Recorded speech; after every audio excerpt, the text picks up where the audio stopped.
Hey F-150 owners, whether you're on-road, off-road, towing, or anything in between, braking is super important. With that said, we're going to be installing some Hawk Performance Talon Rotors and LTS brake pads on this 2017 F-150 today. Stay tuned.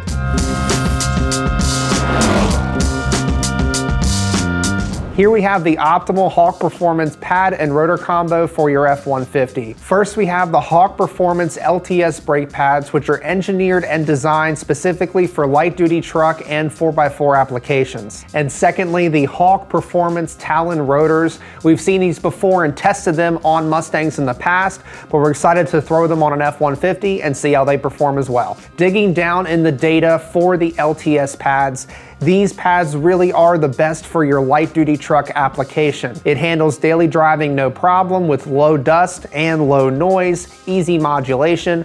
But if you throw a trailer on the back, you don't have to worry at all because they do have better performance than the factory pads, not only on pad life, but also low noise and low dust. Now, in some cases, the LTS pads may not be available for your particular application. Obviously, for F-150, they have a variety of fitments. Hawk Performance has let us know that a great backup pad, if you can't get your hands on the LTS for your application, would be the Performance Ceramics. We've tested these Performance Ceramics on the Mustangs before. They have great performance in almost all of the areas. They just have a little less heat capacity than the LTSs, which is why they're preferred in a truck application. These LTS pads have great initial bite, and their optimal temperature range is from 100, basically cold, all the way up to 700, which you can see sometimes in high intensity towing situations. And Hawk Performance also reports that these show 20 to 40% additional stopping power over the factory Ford OE Motorcraft pads. Now keep in mind, when you are choosing the rotors for your F-150, they do have different rotor part numbers depending on which emergency brake you have. In this video, we'll be covering the manual push pedal emergency brake, but if you have an electric emergency brake, be sure to select the right part number when purchasing from Steeda.com. Hawk Performance includes everything you need for an easy installation, so stay tuned as we'll show you step by step on how to get this done on your F-150. Here are the tools required for installation. Before we start, we'll need to take the cap off the brake overflow reservoir, because when we compress the calipers, it's going to reintroduce additional brake fluid up into the overflow reservoir. If brake fluid has been added over time, it could potentially overflow in the reservoir. That's why we keep an eye on the reservoir while we're compressing the calipers. Starting up front, we'll remove the two bolts holding the caliper. Take off the caliper and use a hanger to hold it up so it's not pulling on the brake lines. Now you can pull the brake pads out.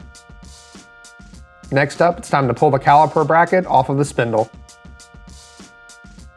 And now you can remove the caliper bracket. Next, go ahead and grab a bucket and some brake cleaner and we'll get the bracket cleaned off. Now you can pull your old rotor off. And now go ahead and grab an oversized C-clamp and one of your old brake pads to compress the pistons inside the caliper. Go ahead and alternate back and forth, that way you're compressing the pistons evenly. And remember, while you're doing this, keep an eye on that overflow reservoir under the hood. And you do this until they're flush with the caliper. Next, grab your Hawk Talon rotor and get it into place. This is the passenger side front and will be oriented as shown. One thing to note is that these Hawk Talon rotors are E-coated, which means you don't need to clean them prior to installation, much like other rotors on the market. Now we can reinstall your caliper bracket.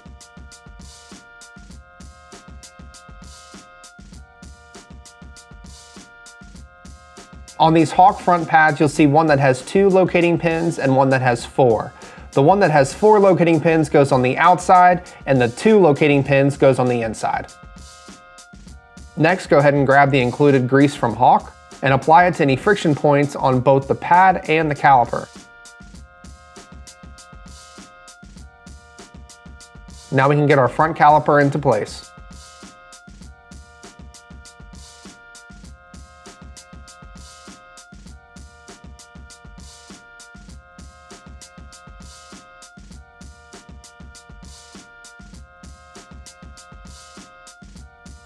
Moving on to the rear, the process is essentially the same. It is important to note the parking brake must be off. This part of the installation is for F-150s that do not have the electronic parking brake. Get the caliper bolts loosened first. Carefully pull the caliper off of the rotor. Then go ahead and hang the caliper on the frame. Make sure there's enough slack in the brake line so you don't stress anything. Next, it's time to pull off the caliper bracket.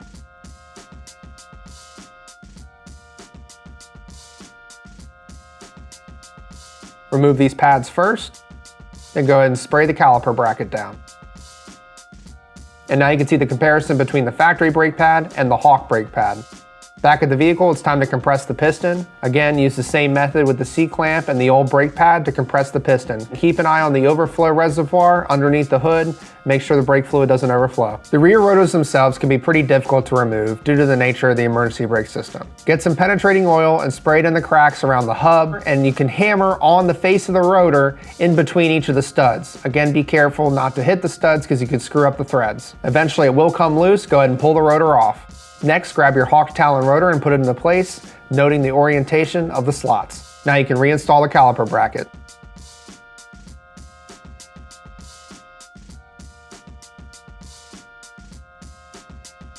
Next, you can get your new Hawk LTS pads into place. They're not like the front, so all 4 pads in the rear are the exact same. Don't forget the included grease. Then get the caliper back onto the bracket. And after that, your installation's complete, but we still have to bed the brakes, so we're gonna go ahead and show you that. The bedding procedure for the Hawk Performance pads and rotors is very simple. When you're breaking in new components, make 6 to 10 stops from approximately 30 to 35 miles an hour, applying moderate to heavy pressure. But keep in mind, you do not want to engage ABS at all, and you do not want to come to a complete stop. 30 to 35 miles an hour down to about 5 miles an hour. You can see here I get to about 3 to 5 miles an hour, keep the vehicle moving, and then accelerate again for the next stop. Then once you do those stops, you want to do 2 to 3 harder stops from approximately 40 to 45 miles an hour. Again, down to that 5 miles an hour and back up. Only do this 2 to 3 times. You do not want to drag the brakes. And after you're done, go ahead and make sure that you put the vehicle in park, do not engage the emergency brake, and allow 15 minutes or more for the entire brake system to cool down completely. And now your new Hawk Performance brakes are ready for normal use. All in all, your typical pad and rotor installation when it comes to getting these Hawk Performance Talon Rotors and LTS brake pads on your 2017 F-150. It's a very easy installation, just follow it step by step. Just make sure that you properly bed the brakes before you go and drive your truck, normal street driving, things like that, or towing. For all your Hawk Performance parts, whether it's your F-150 or other Ford vehicle, hit us up right here at Steeda.com. We'll be happy to take care of you. In terms of other F-150 performance parts, we have those as well. Comment below and let us know what else you want to see in terms of Hawk Performance products or F-150 product videos. We'll be happy to show you. Hit that like, subscribe button, and notification bell, and don't forget the most important thing, speed matters.